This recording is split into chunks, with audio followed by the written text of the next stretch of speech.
So welcome to panel one of the IMC nominee interviews, where we're going to go through a wide range of different topics, questions, and even a group discussion on the future of Illuvium and whether or not you might want to vote for any of these candidates in the video today. Now, there will be some candidates that won't be present on this slot that will be present on the additional slot, and some that won't be able to make either, and I will try and include them as much as I can in these proceedings as well. But really, I'm going to be impartial. I'm not even going to judge or comment or share my own opinions on anything that these people have to say. It will be all about their own vision, their own ideas. And it's going to be hard, but I'm going to try my best to stay out of it. And if I'm not, then you guys please rein me in, tell me to stop.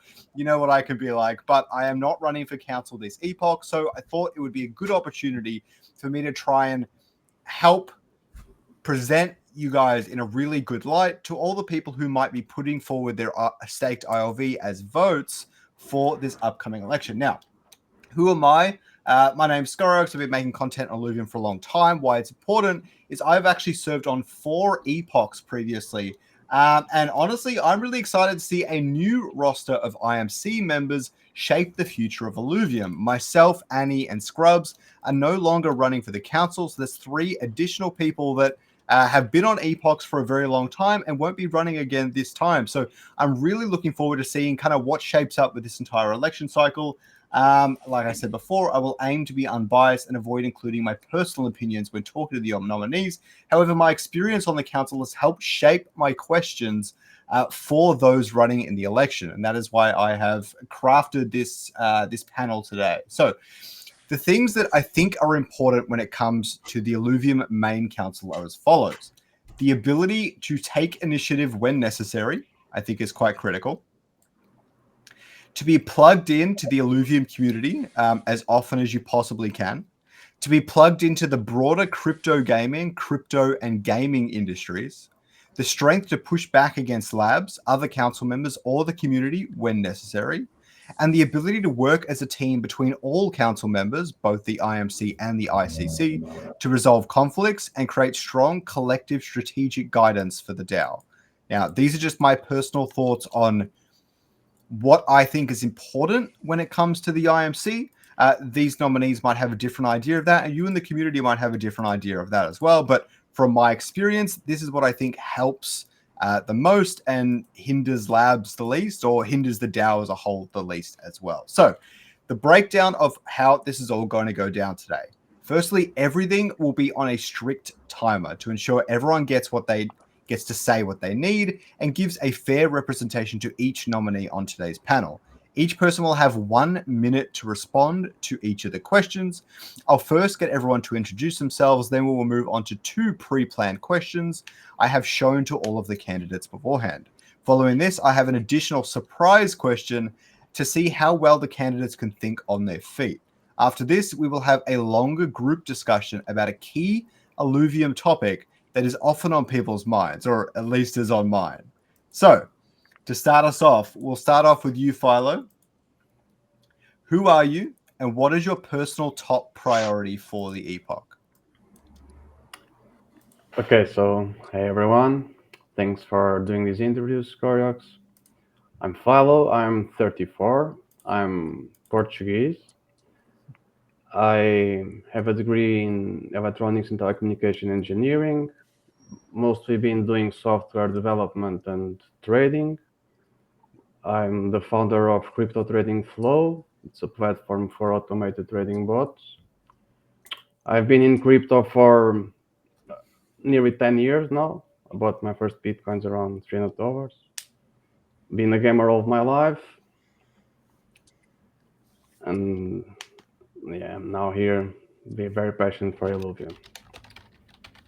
As for the top priority, my main priority is to make the best MMO we can this epoch. There's nothing else to do. I just want to say, as a council member, I have another priority that I want to bridge the gap between the council and the community and make council an impactful thing and meaningful once again. Okay, awesome. That is a minute. All right, Viper, you're up. Who are you, and what is your top priority for the Epoch? Yeah, guys, what up? Thanks for having us here, Scoriox. Super cool that we have these panels back, first of all.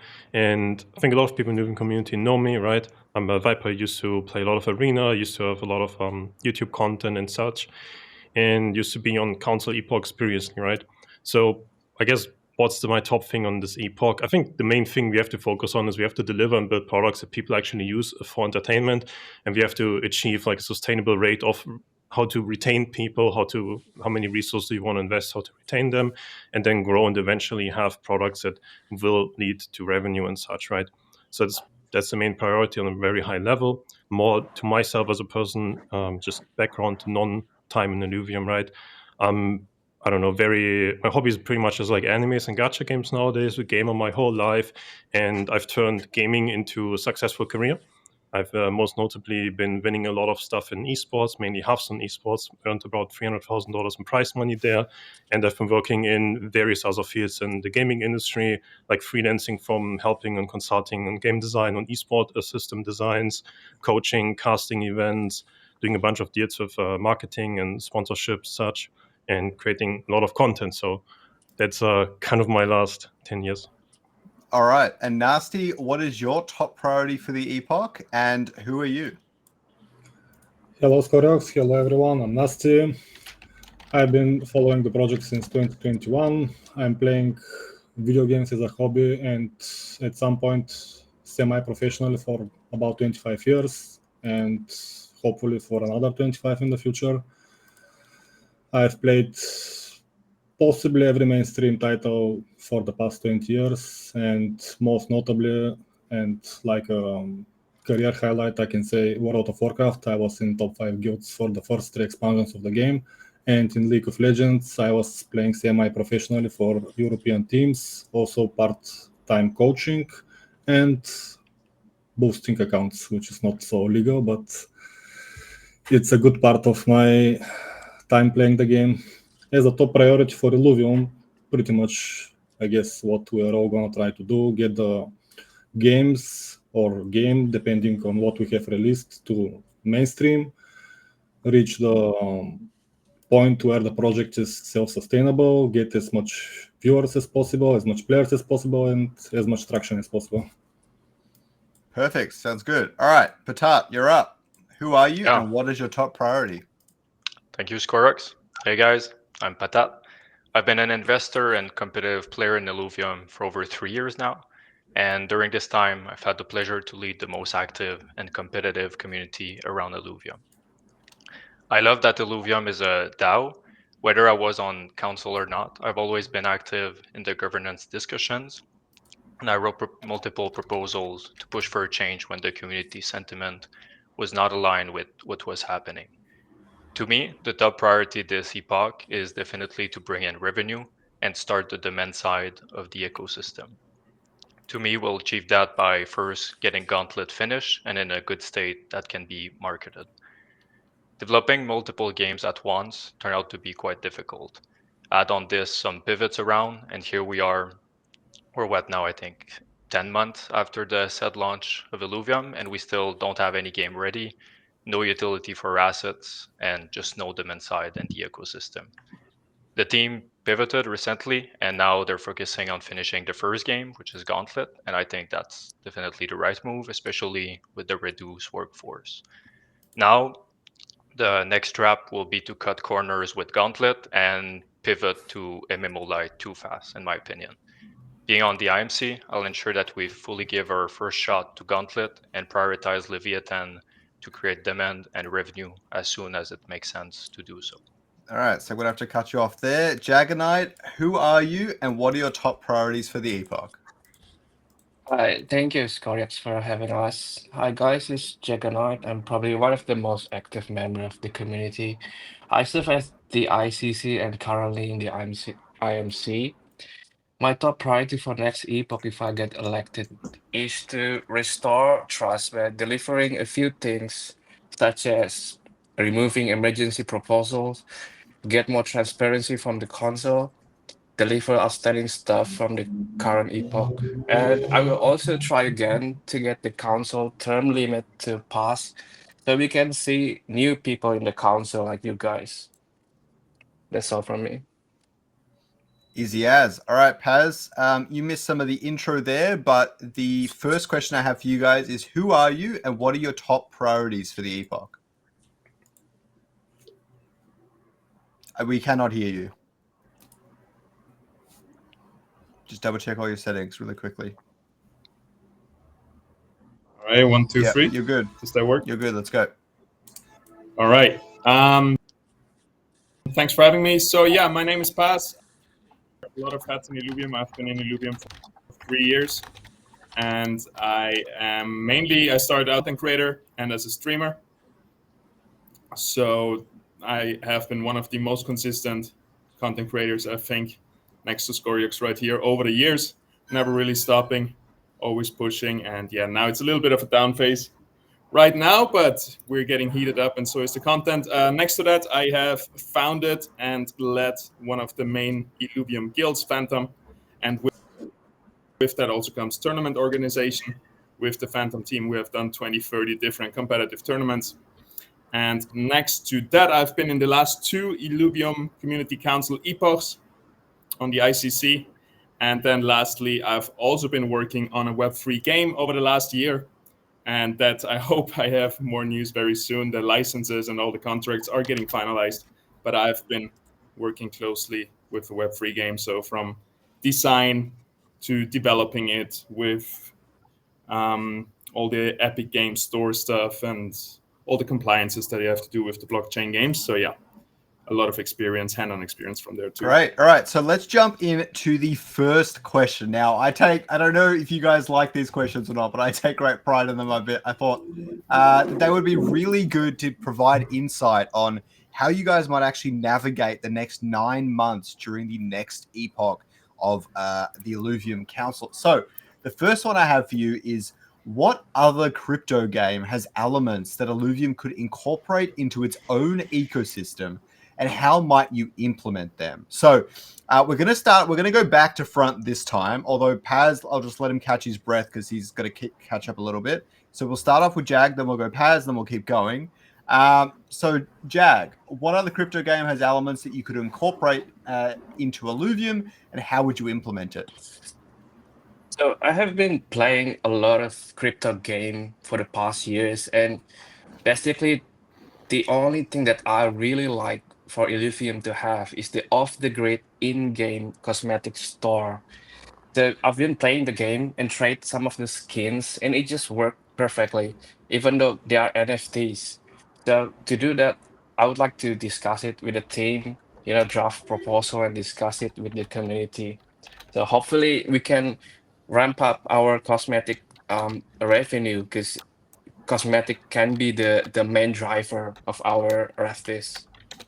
That's all from me.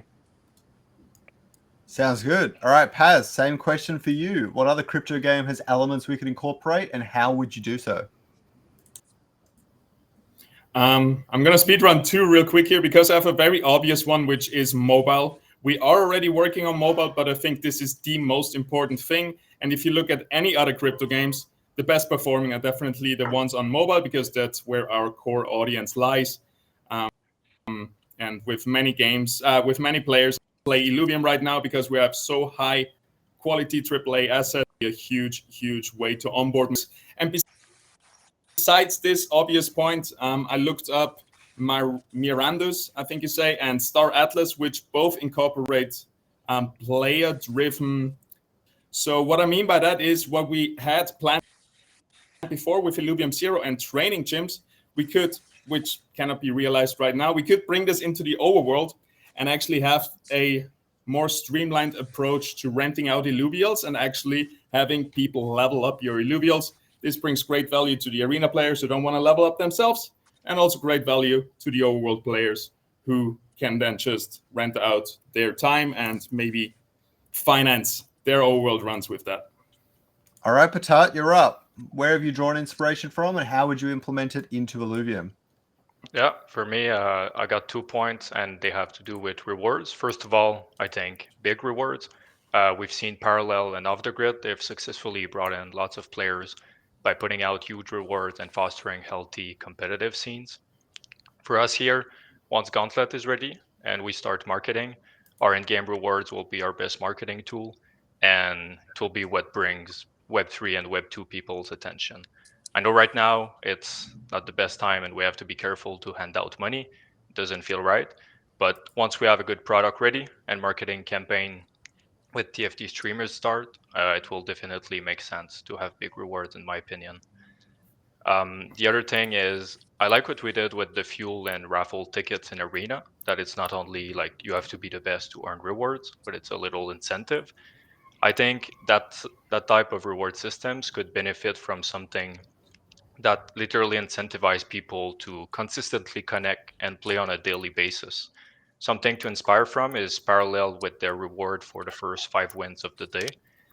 Here, games are quite longer, so it could be something like your first 2 top 4s of the day in Arena, and rewards could be either additional raffle tickets or guaranteed fuel. This type of reward encourages every type of player, new players, to just log in every day and really stick to the IP. And for this last one, don't want to take merit for it. This is something JP brought up I'm gonna recently. have to cut you off there. We've really got 1 minute per participant. So we're gonna try and speed it up a little bit there, Patat. All right, Nasty, you're up. What other crypto game has elements you think Illuvium could incorporate, and how would you implement them? Honestly, I believe all other games which I've played in Web3 are pretty underwhelming, and I think we have unlimited opportunities what we can develop within our own ecosystem. For example, we have Illuvials, we have items, we have different arguments, add-ons. We should develop this part of our ecosystem so that later we can use these types of add-ons like rewards for different things instead of handing out governance tokens. These things can have real monetary value while we print them out of thin air, because if you apply them to Illuvials, for example, the Illuvial by itself has a real monetary value based on its rarity and its stats. So if we implement within our economy different items that enhance these Illuvials, they can have also a real monetary value, but we can print them out for free. So there is no need to hand out governance tokens, and we can basically do a ton of stuff with this. And 1 minute is not enough to cover all. I have a ton of ideas on this topic. Awesome. All right, Viper, what you got? What do you think other Web3 games we could steal ideas from? Yeah, I mean, like on a high level, right? For example, I 100% agree with the in-game marketplace thing, and that also, in general, I think Illuvidex has been a very bad user experience, very bad user interface, especially with Epic winning the lawsuit versus Apple being on mobile, and now also essentially being able to have transaction-based things in iOS games is super, super important. Just quality of life things that are currently missing. Then in December, I brought back over a proposal on how to, for example, adjust the gauntlet monetization model, because we essentially pivoted from have a play-to-earn 1v1, like more like a TCG economy game, to now cloning, copying a true free-to-play game. I don't really think that the current Leviathan pay-to-win monetization thing checks out for that. The industry standard over the last few years have been to pivot away from these like bull market hype, everything is going to sell kind of thing as well. But the problem with everything I've mentioned before is that, well, we essentially want to develop the MMO Lite, and you want to prioritize resources to go into the MMO Lite and the future products, and want to develop something that people just want to use for entertainment and for fun. And that is the number one priority. So everything else kind of comes down to, is it worth the resources for making user experience better, or develop the better future products? All right, Philo, you're up, man. Okay, so what I had in mind was at things one you already talked about was the in-game market. I think that's a crucial thing Illuvium needs. And another one more related to the DAO, the council, is what Splinter One does, and it is to have the governance page in the website, and everyone can vote there and see the proposals, and it's much more engaging, much more interactive with the community than being on the bottom of the Discord that no one sees and no one cares about governance. And yeah, those are my two things. Cool. All right. So that ends the first question of this panel. So let's move straight on to the next one. It is 12:30 a.m. for me. So let's keep moving it along. The next thing we've got is, during the bear market, the Illuvium sentiment has been at an all-time low many times. what would you change to rebuild trust with the community? Trust me, when there's no trust with the community, your job as a council member becomes a lot more difficult. So this is in your best interest to really build up this trust, build up the communication, everything else. So is there anything specific or any ideas you guys have on really reversing course on some of that stuff that the community has been upset about in recent times? We'll go back and snake back around. Philo, what do you think? Yeah, in my opinion, the crucial thing and we missed so far was the lack of transparency. There's been a disconnect between the community and the council, and I don't think the NDAs and all the excuses. And I know we recently pivot the mentality, and we're now want to be fully transparent and all that. But if we don't show what we're doing, the community, and we hyped a lot the project, but the community doesn't know what really is going. So we leave them in blank. So for me, the crucial thing is to be transparent and to utilize the community feedback as best as possible in conjunction with the team to build the best game we can. So just quickly before we get to the next one, I just want to say that you guys are allowed to like say whatever you want about the IMC or the ICC's performance in the past Epoch. I won't get offended. I won't care. It's like this is you guys facing the community. If you think the IMC's let you down in the past Epoch or past epochs in general and stuff like that, don't censor yourselves for me. Just as a quick frame of reference, okay? I also just realized that I was actually going to say some of the responses from other council members, but I might actually do that in slot 2 because I've already forgotten. So we'll just keep going. Viper, how would you rebuild trust with the community? Yeah, I think the foremost number one thing is actually just deliver up on the products that you promise and don't overhype them and retain and grow a user base. Don't essentially just, well, we've lost those people. It's okay, we get new ones. Lost them again. Okay, we get new ones. Just move on to the next product, move on to the next sell pitch kind of thing. I think on the token side, there's a lot of low-hanging kind of fruit where the team and the council can help. I mean, one thing, for example, is not really on the DAO, it's more on the co-founders for future reward things or raises, capital raises. They probably should use some amount of their own tokens that they had from the beginning. We probably should create reasons to lock up tokens again and in general incentives for token price to go up so we can capital raise again and secure more runway. I think that is pretty much good for getting more confidence back into the project on a lot of people's side. And on the NFT perspective, again, just stop over promising and under-delivering on things. And we really have to focus on creating value for existing NFT collections, be it land or beyond, especially the alpha thing. And yeah, just grow an organic user base, create products, and maybe even artificially like airdrop future NFTs and such, but get the IP going. All right, Nasty, how would you rebuild trust with the community? Yeah, I share similar opinions as the other guys. At this point, the only thing that can improve the sentiment and overall community feeling about the project is to deliver on the products which we already have and turn them successful. And we have to stop pivoting so often, just pick a direction where we're going and master whatever we're doing. Currently, I feel, and I've shared these opinions often in Discord, we have made, I feel like, a string of bad decisions which have led to the current position we're in, because I think the strongest asset we have is the Illuvials themselves, and right now there is very little point for anyone to own Illuvials, and I have high reservations that Leviathan in its current state is going to change that. So we have to work a lot on this. All right, let me get Jag back. Okay, Patat, how would you rebuild trust with the community? Well, that's an easy one. To me, it's definitely by improving communications. While broader market threats and setbacks in Web3 gaming have played a role in current Illuvium sentiment, I think much of the frustration could have been alleviated with better communication throughout development. Even if we had delays, pivots, some decision that some people found questionable, better communication could really have helped everything. Clear and consistent communication is essential for maintaining a strong and engaged community. And I think, on the other hand, poor communication creates uncertainty, frustration, and ultimately a loss of trust, which leads to lower engagement. About a month ago, for that reason, I made a proposal to improve communication by assigning a dedicated team member per game to handle communication and the introduction of a monthly official update for all games.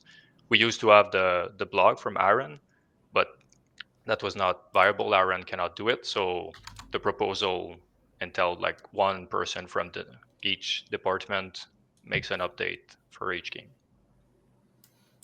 Okay. Awesome. All right. Paz, I guess while Jag's trying to fix whatever is going on with Jag, you're up. How would you rebuild trust? All right. Yeah, it feels like most of it has been said, so I'm going to comment a little bit on that and give my opinion. So I want to push back a little bit what Philo said, that we need to improve transparency. I think this is already one of our strong suits. It has been extremely good in the beginning. I think that's what many people like helped us build this trust in the beginning. Then it went down a little bit, and now the team has been doubling down again on transparency. So I think this shouldn't be our priority right now. We should just keep it going and obviously improve it a little bit. But we're doing pretty good there. I think another strong with Rich and with all the guilds hosting them. So our grassroots competitive scene and our event scene is pretty good already. So I don't think we need to do much there either. I have to agree with Patat that we need to improve communication. One of the easiest way and one of the most effective way to get community trust back on board. And I would advocate for, especially beside what have been said, side chats with the MMO, which have been very well received, leads and department heads in general. Have more open conversation between the team and the community. This has been going good. All right, Jag, how would you rebuild trust with the community? Hey guys, sorry, my phone died. So yeah, for the next epoch, I think this epoch was really hard. Like I can really relate to this equation. We have done so many huge changes, and these changes are really hard. But I believe we have seen the hardest part, and the next epoch will be much easier. So first, we have to remove the emergency proposal. I think a lot of trust was broken because we use it. And secondly, I agree with Vilo. Like we need to have more public discussion with the community instead of internally with the team. And the council and the team need to be more inclusive. Like we used to have many town halls, AMAs, and dev blog. We don't really see it that anymore. So we have to go back to our root. Our strength is the community. So I hope we can deliver that. Thanks. All right, so we're going to get straight into the surprise topic. Now, I don't know how you guys are going to feel about this one. It's kind of an easy one, but really you should be able to get pretty creative with it. And I'm curious to see what you guys all say. But what is the biggest mistake Illuvium has made up until this point? And what would you do in the council position to try and avoid it in the future? All right, Jag, you're back up. It's probably building 3 games with 3 different genres at the same time. So it's gonna take a lot of funding to do it, and you need to build a good team. And it's like they are speed running development. So for the future, we already done it. So there's nothing we can do about it. So for the future, we have to focus on just one game like Gauntlet, and while building the MMO. So we have to refocus everything, and then we also made everything too complex. So we have to simplify the ecosystem, and we have done a lot of that in this epoch. So hopefully next epoch we will reap the benefit. Thanks. All right, Paz, what do you say? Yeah, developing 3 games as our first game basically was definitely one of the biggest mistake or the biggest hurdles in our way. And I think the founders have talked about it multiple times. I think what I would like to highlight here is that we have done besides that is knee-jerk reactions, responding to the market or like to the gaming space. When, for example, Palworld was doing well. Suddenly we throw everything out of the window and we focus on stuff that they did. And then next up we had Mavia with their huge success with airdrop. Well, I call it success, but it was just a quick spike from the farmers. And suddenly we go all in airdrop, and then realize a little bit later we realized this was a big mistake and it was very extractive and really harmful. I think the biggest mistake has been in many situations that we had very sudden knee-jerk reactions and changed our whole plan. And I think the biggest one, I know I'm maybe alone out there, but throwing Ascendant out of the window, Ascendant Arena, I think hurts me deeply. And I think it also hurt the project because we put so much time and effort in this, and it was pretty good already. I don't think we had to just, throw it in the trash bin and start new with TFT. All right, Nasty, what was Illuvium's biggest mistake, and how would you use the council to try and avoid it in the future? Wow, that's a tough one. I guess I can also agree that one of the first and biggest mistakes was going for 2 games. I've shared my opinions since maybe 2021 that we should have released Ascendant, and then the way to acquire Illuvium should be like pack openings instead of overworld, because this unnecessarily complicated the whole 3-game thing. And I believe we could have been in a much better position if we went just for an auto battle plus card pack opening. Also going for Gauntlet, pivoting out of Ascendant was, I think, a very, very, very big mistake. Gauntlet is not really suited for ownership.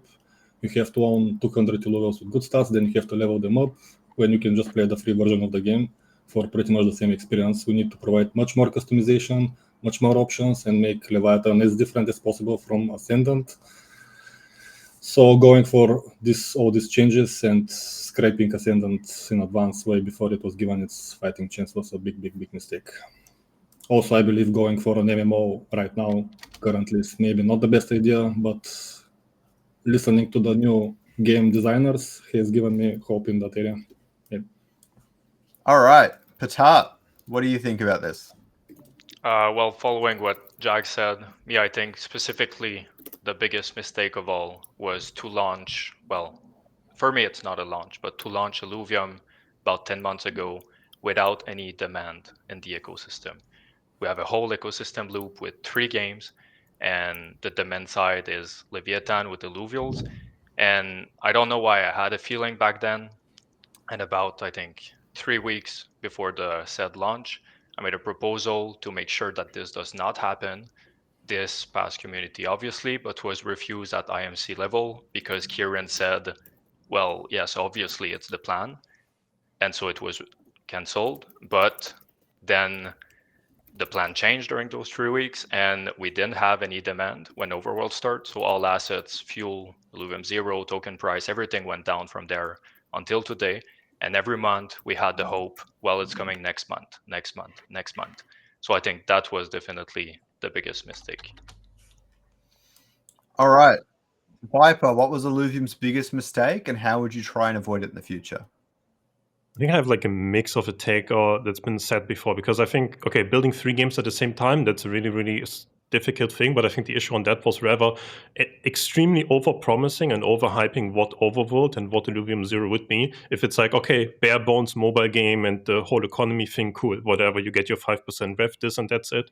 And if Overworld is a pack opening, very simplistic, not an RPG kind of game like it's been promised to some people, also super fine. And then a lot of resources could have been used to make Ascendant Arena actually the good game that has a lot of retention and essentially ties out the economy together, because that was the demand side, like copying a TCG economy. And by losing that game and pivoting away from that, instead of just actually doing game development on it and making it a good game that will retain people and will create demand, that I would say was the biggest mistake. And yeah, I'd say in the future, just actually don't throw away your economy system. Again, figure out how the demand side of the project works. All right, Philo, what was Illuvium's biggest mistake, and how would you use the council position to try and avoid it? Okay, so in my opinion, biggest mistake so far in Illuvium has been the lack of vision, and the council hasn't been able to make up for it. It had a chance to prove itself and support the project and take the best decision, and it couldn't do it. In my opinion, there were 3 key points before launch that I myself warned and talked about this, and it was that the game wasn't fun enough and we rushed launch. The game wasn't good and we rushed the launch. Then we followed, like Baz said, and we followed the hot trend, and we did an airdrop campaign that I also warned after seeing other communities that it only attracts the extractors and all the people you don't want on your community because they are not a net profit. And then lastly, I also warned about this. The fuel system was a disaster. The all fuel economy was doomed from the beginning, and I warned about this, and I even presented a solution, alternative solution. No one listened, and yeah, we ended in the situation we're in today. All right. A lot of people saying that they warned of things happening and things like that. I love to see the discussion and the ideas and things starting to form. And I hope the community members can see the value in all of these different candidates for the IMC. Don't forget, no matter what you choose, please make sure you vote. All right. The next thing we've got is a 20-minute group discussion. I don't know exactly how to structure this, but I figured someone could start us off. And we can all have a chat. Well, I won't take part. Hopefully, it'll just be all of you guys. You'll all have a chat about the topic at hand, what we think we should do, and things like that, and just see how it flows and go from there. So the question is, inside the council, we often review the state of the crypto gaming industry. Now, it's no secret that the capital right now in crypto as a whole is focused on AI rather than the Web3 gaming sector nowadays, and interest is dwindling. What is your outlook on the industry over the next 5 years? Philo, you're welcome to kick us off. Yeah, sure. I think the outlook is very promising, but the Web3 space needs to start building games that are worthy of players actually playing them for the game and not just because they're farming airdrop or farming this token or that token. Games need to be good. If the games are good, there will be a new wave of the gaming narrative. I'm hoping Illuvium kickstarts that, or maybe it's gonna be Axie Infinity. But crypto as a whole usually moves between narratives, and hopefully gaming will have its time again.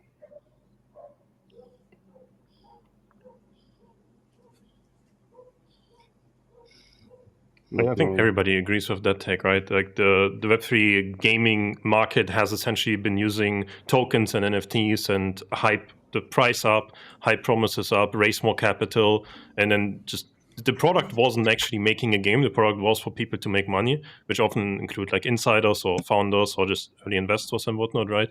And now we've seen the fallout of that recently, I believe, where more and more projects essentially go bankrupt, more and more games just look horrible. A lot of companies haven't even TGE'd yet. I think if they would TGE after raising at 100 mil, they probably don't even reach 1 mil currently.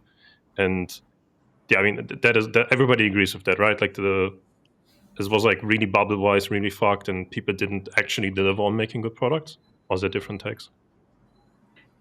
Yeah, I think it's pretty classic. And it's like any new technology, like NFTs, or even if we go back the internet in the end of 1990s, like we had a new technology, there's the hype, but when you think, what do we have actually? Actually, we only have Axie Infinity, which is like most terrible game ever. So the bubble bursts, obviously, and now like 5 years is a lot. So what can we expect in the next 5 years? I think right now games are building like Illuvium. And I think now investors are not investing only on blind hype, but what they want is actual good product. We're not there yet, but we are getting there. And hopefully Illuvium and others can get there, and we'll have Web3 games that are actually comparable to Web2 standard. And then the Web3 components also have to be seamless enough. Like we want people to come and they don't even know it's crypto. So slowly but surely, let's get there. 5 years is a lot, especially in this space. 5 years south. Yeah, I think getting back at the doing really well. Go ahead. I was gonna go come back to the question of AI. All the capital flows into AI. I think this is as volatile as the market itself, and the capital will come back. And the gaming industry, I think, has around 200 to 300 billion global revenue in 2024, which is around 3 times of the movie industry or 6 times of the music industry. And Web3 gaming only has 10 billion out of that. And gaming, again, 300 billion. It's it's the biggest entertainment industry, and still for us to carve out a piece of that. And it already has seemed so big. And I think, we just need, maybe the mainstream adoption is not coming soon where actually Web2 games integrate that, but something like where blockchain games, it's not blockchain games anymore, it's just quality of life for the gamer, because you have all the good things from Web3 and from blockchain and not just force it onto people. And sooner or later. I don't want to say it's inevitable, but I think it's hard to even call it's hard to even call this Web3 gaming, because to be honest, there is not a single game that people play for the sake of playing without looking to extract something out of it. So I don't know what is the proper genre for this, but currently it's very hard to call this gaming. And this is why the sentiment is exactly where it should be, because everything so far has been a total disaster. And I think that's not super true. Can I? No, because I think a lot of, because like essentially like you cannot gamble in normal games. That's usually against TOS, or companies don't want to do that. And there's a bunch of crypto games where you can essentially gamify gamble, and there's like not a really big amount of people, but like they see those games as enjoyable and play, and because they can gamble, and they like cannot do that otherwise. That's like, I think, the fair caveat there. Yeah, we've seen that with. Yeah, I think it's gonna be a bit. We've seen that with the big roulette streams. It's gonna be a bit more tricky and to get all like the FIFA with the loot boxes and stuff like that. Which Web3 game do you guys think is the most successful right now? Like the most revenue or the most people? They're all terrible. Like revenue currently does not even matter, because they can have good revenue for 2-3 months and then they're gonna disappear in oblivion. Like, how about Parallel? Currently they're all bad. No. Even off the grid is Viper, you've been to the tournament, and it's pretty cool, like seeing a Web3 game in Vegas. Yeah, but it's all fake hype. It's not based on the real success of the game. It's just fake. I mean, what do you define as like real successful game? Because I think Parallel and Off the Grid are essentially decent examples of you actually reaching a fair amount of users and you're having a fair amount of actual users, right? Compared to just extract money people in other games. But in Off the Grid's example, did they reach, I don't know, let's call it success. Did they reach their success based on the product, or did they reach it based on their genius marketing strategy with the streamers and all that? Because honestly, I don't see need to market.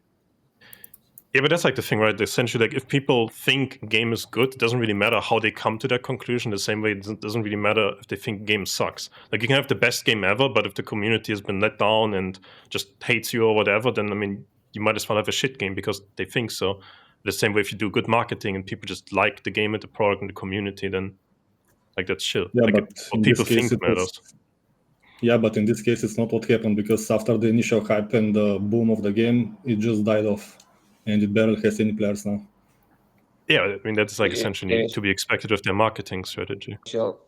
After the initial so in a nutshell, it's just not such a good game. It has absolutely no chance to compete with any Web2 title in its current form, and I don't know what they can improve to compete with them. I don't think it's fair to compare it with Web2. Like, you get AAA games like every month, like games that win the Game Awards. Like, so it's. Okay, but then what is the point of having Web3 games? Yeah, what is the point of having Web3 games if we cannot compete with Web2?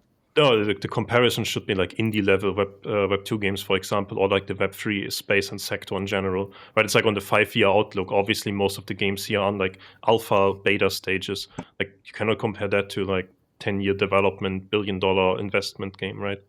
Yeah, if you compare to like the indie level stuff and whatever, I think like a couple of games are looking pretty okay, and it's like give them 2-3 more years, right? Well, that depends. Same can be said about a lot of these Web2 companies. They have overinflated budgets and all that. I don't believe it's gonna be that expensive or difficult to reach such a point. We just need to focus on a certain thing and polish and master it until we get there. Because if we cannot compete with Web2 games, why would anyone bother with Web3 except for an investment or trying to extract something out of it? I don't see it working as this. That's the point. Why does indie gaming industry exist, right? Like indie gaming industry exists as well, right? Like they don't aim to make 100 million revenue. They aim to make like 1 or 2 mil by investing far less. Yeah, but we are in a specific position where we have this revenue distribution model, and we need consistent revenue on a monthly basis. So if we want to achieve that, I don't see how it's going to happen without providing an experience equal to Web2, or at least close to it. And I agree with that, but that is like the five year in the future goal. That is not next year. That is not next 6 months. Like you're not going to go from nothing to $1 billion and be able to capital raise, etc., etc. You're not going to have the metrics. You're not going to have the user base. You're not going to have anything that you can sell to VCs. Essentially, in the comparison, like okay, compare me to TFT. You cannot reach TFT. You cannot match that. Like that's not going to happen, right? I absolutely agree with this. That's why it was strange for me to shoehorn ourselves in a position where we're directly competing with them, and our maximum player base for Gauntlet is equal to the player base of TFT. Like, that's it. So, for example, from 1 billion gamers, we're only targeting 10 million. And that is the absolute cap for this, because that's the player base of How to Battle games. And I'm even more bearish on that, but like I think the MMO and the other products are like what Illuvium can do, right? And I think you just have to, because the question, right, coming back to that is like, well, capital is flowing into AI and capital is flowing into those things. Like, what can the MMO or Illuvium do to capital raise, right? That's like the topic that is relevant for the upcoming Epoch as well. So, I mean, including AI into your games, I think that is one big step, right? Obviously, having AI agents in your games, having AI agents play for you, just giving them strategies and executing stuff. That's something a lot of games are exploring it, and some are like doing on a basic level. Like Gigaverse has a couple of people that made agents to play it. It's obviously an incredibly simple game. The Wayfinder AI that's used for Parallel Colony, right? It's like a pure AI agent-driven game. I think we can probably that is like something you could include in that whole MMO theme as well, right? Where you can include the whole AI narrative and use it to enhance gameplay. That would be like an easy way to do that. Did you say the AI plays for you? Yeah, depending on the game, yeah. Like you essentially give it, I mean, it depends on the game. Like the Gigaverse thing, for example, you can just give it like a strategy and then it just plays the game for you like a bot, so to say, right? In Colony, you're like playing, like imagine you're ChatGPT and you're telling your guy like, maybe you should think about doing this, or you should think about doing that, or today we should focus on whatever. But the guy is actually an AI and you're just like giving suggestions on what they can do, and they can actively like agree or disagree with you. And that is like a new model of gaming, for example, right? I think Illuvium, for example, exploring that would make a lot of sense, because that, if we're talking MMO light anyways, I think implementing things like that could be really good. Yeah, it could be. I'm scared though that we're falling again and following what's the meta right now, and like pivoting maybe too fast. Yeah, I mean, like, is AI still the meta? What product? Well, that's the thing. We're always a bit late. I mean, I think what matters now is it's the product. It's crypto and Web3. I think it's too much about hype and what the narrative is and the sentiment. In my opinion, what it's gonna drive the point, we're consistently getting player base, numbers, revenue. If we do this is gonna drive adoption, and it's gonna increase prices and bring in capital, I think. Yeah. So it's definitely a harder time to. There's not a single good game out there.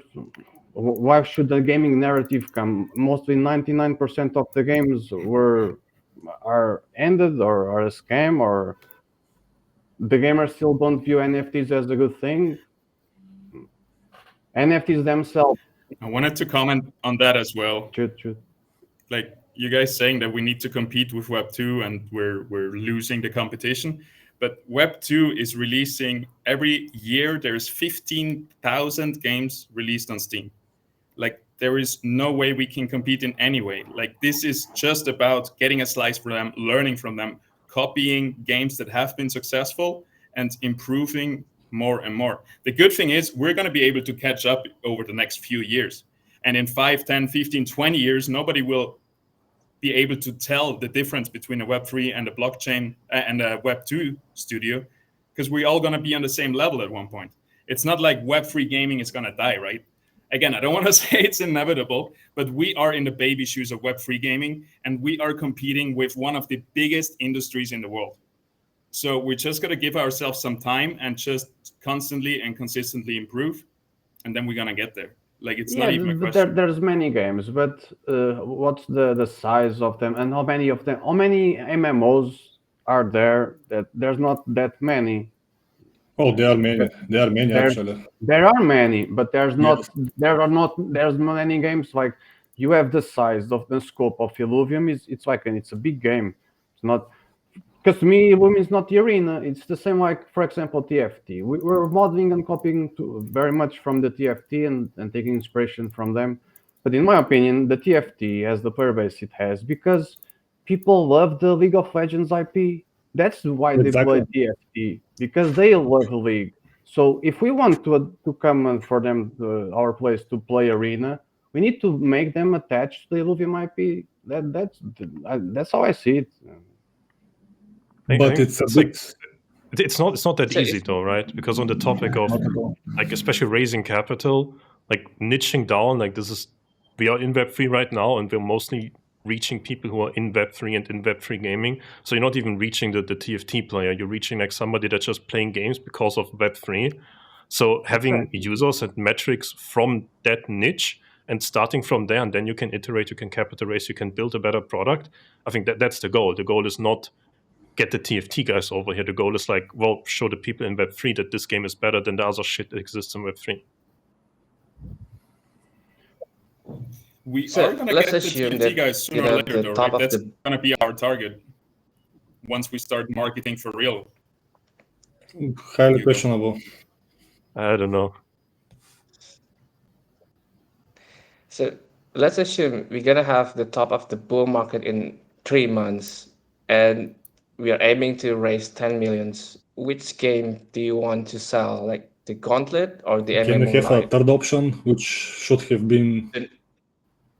Okay, I'm sorry, go ahead. What we need to sell is an actual game. We've always sold Dream, and I guess those are the same VCs and investors that have seen all the delays and pivots of Illuvium in the last 4 years, and they don't want to hear, I think at least not that the main plan is, we just started to hire people for MMO Lite that will be next year. That's not selling at this point. At least to me, I can see how they've been burned with this idea many times. What we need is our first game. We need the ecosystem to run. And from there, we can have revenue and show everything working. And at the same time, say, now we focus on this. We have this new strategy where we don't do all the games at the same time. We just did Gauntlet. That's a good product. We did marketing. We have revenue.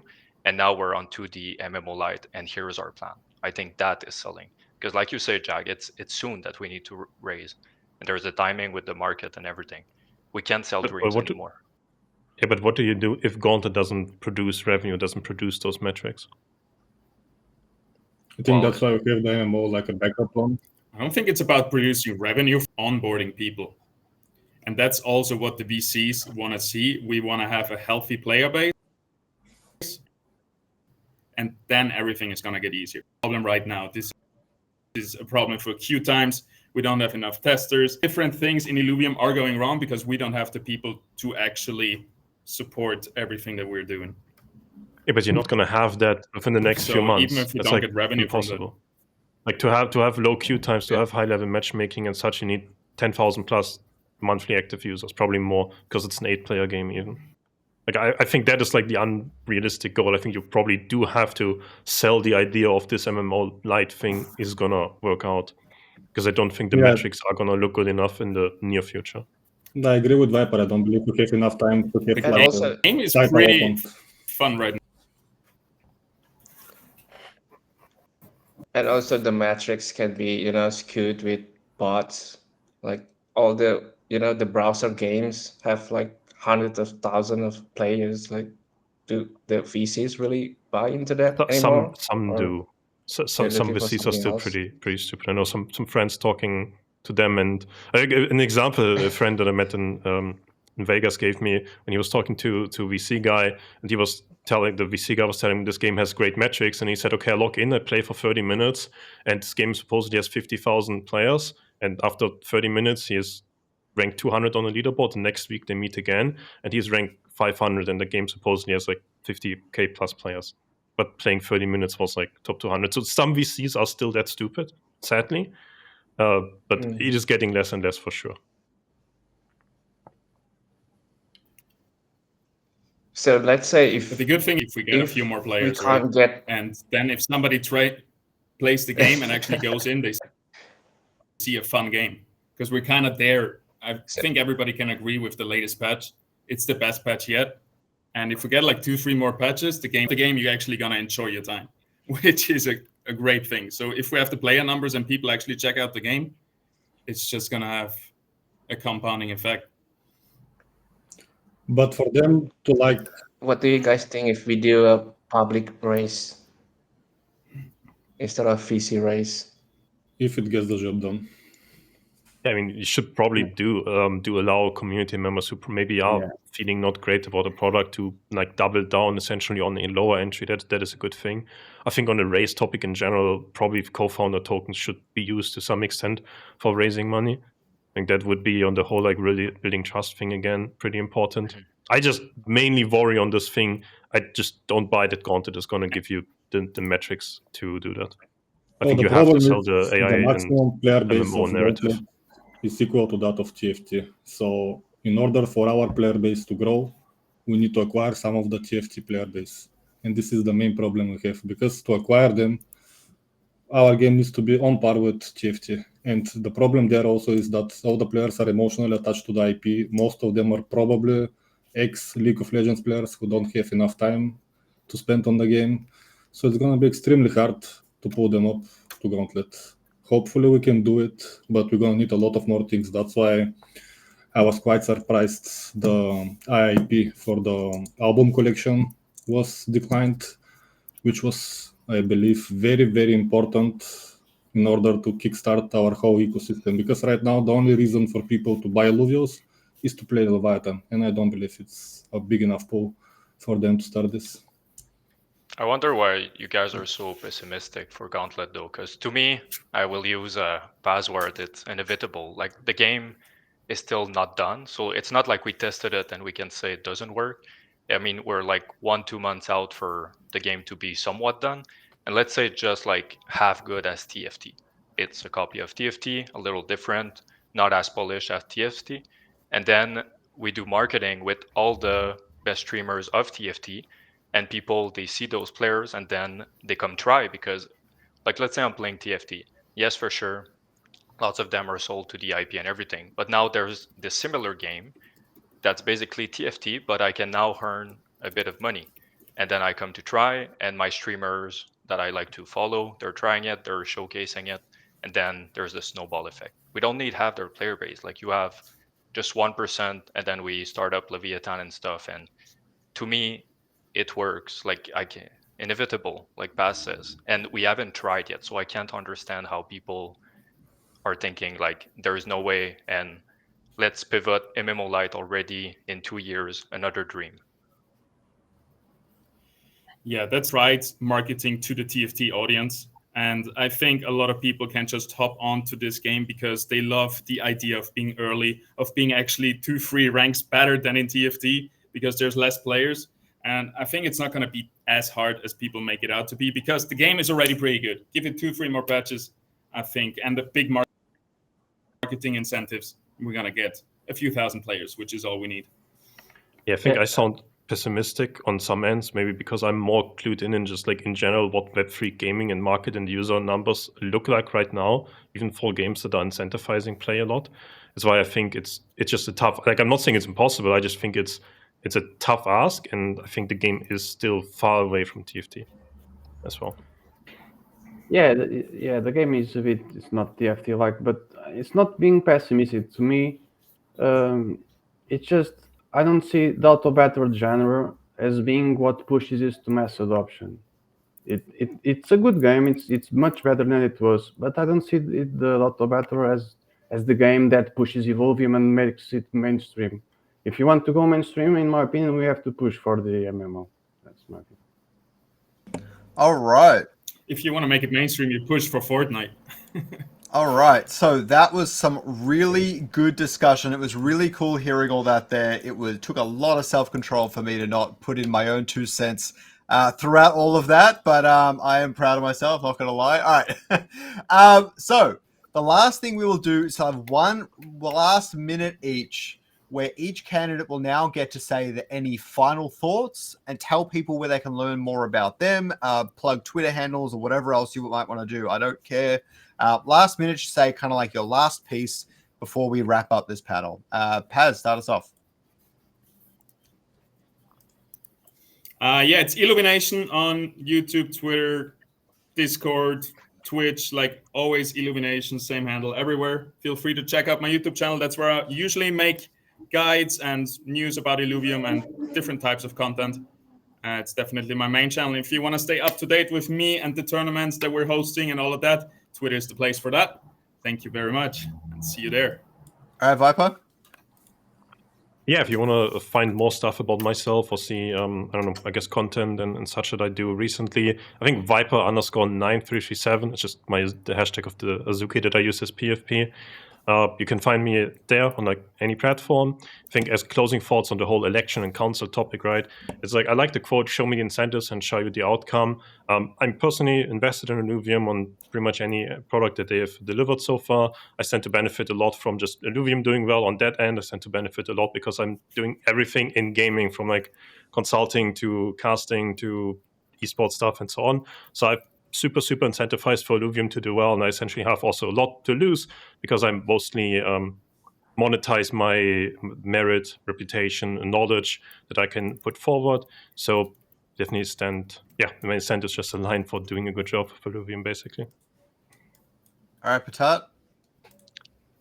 I'm a great candidate for IMC because I'll actually be there for the DAO and I won't go AFK on you for 9 months after being elected. Plus, I actually play the games, which surprisingly, it's not everyone. I'm all in financially, emotionally, as a competitive player and leader of the top community around Illuvium, all aspects. I want to use this passion, experience, and expertise to help Illuvium become the game we all want to be. My main priorities are to improve communication and transparency, and to finally complete the ecosystem loop with Gauntlet and Leviathan to focus on bringing revenue. I want to be proactive and truly represent the community's interests. Our community is the heart of Illuvium, and together we can achieve great things. Let's bridge our voices and build a brighter future for everyone. Your voice, your vote. Choose Patat. Nasty, what you got to say for us? Not much, Scoria. Thank you for having me. I think all of the candidates currently present are great. I wouldn't say I'm better than anyone, but I absolutely do believe I have what it takes to bring maximum value, knowledge, and experience into this role, and I think I'll be a great candidate. I think already I have dropped being financially invested, to say, not that I'm not already, but I've dropped that side of my involvement, and it's pure emotional investment right now. I just want to see this project succeed after following it for 4 years, and I absolutely believe we are still in a very good position to do so. All right, Jag, any closing statements for us? Yeah, I want to say thank you to Scarix for hosting us, and thank you for all the nominees that having this discussion tonight. I really hope the next epoch will be much easier after this one. And I really believe like Past, Vital, Viper, Potato, Nasties are great candidates. And I love to see new faces in the council, and hopefully our lovely project can move forward and be great again. Okay, Philo, anything else you got to say Thanks. on everything? No, just thank you, Scoriox, for doing this interview. Regarding the elections, you guys know me. I don't have content. You can talk to me in Discord, follow. You know who I am.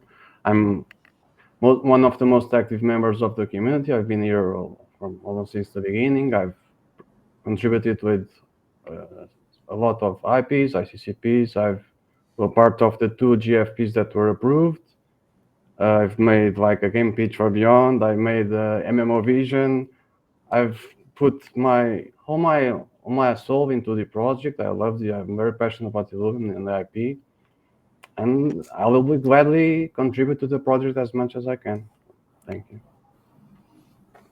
All right. Thanks, everyone, for coming on. I also just quickly want to say, don't forget that there are lots of nominees. There are 2 or 3 that probably won't be on either of the panels. So still make sure you're having a look at all of the nomination list that you can find in the Discord announcements channel. And have a look at everyone and make your informed decision. Thanks, everyone, for coming on today. We had some really good discussions. You all answered all the questions really well. And I'm looking forward to seeing how the votes shake out this coming Saturday, Sunday, and Monday, or at least for my time zone. I don't know what it's like for you guys, but yeah. And with that, we'll just wrap up this panel. Don't forget to check out the other panel. That's going to be great as well, I'm sure. Watch them both, and it'll help you make a really informed decision.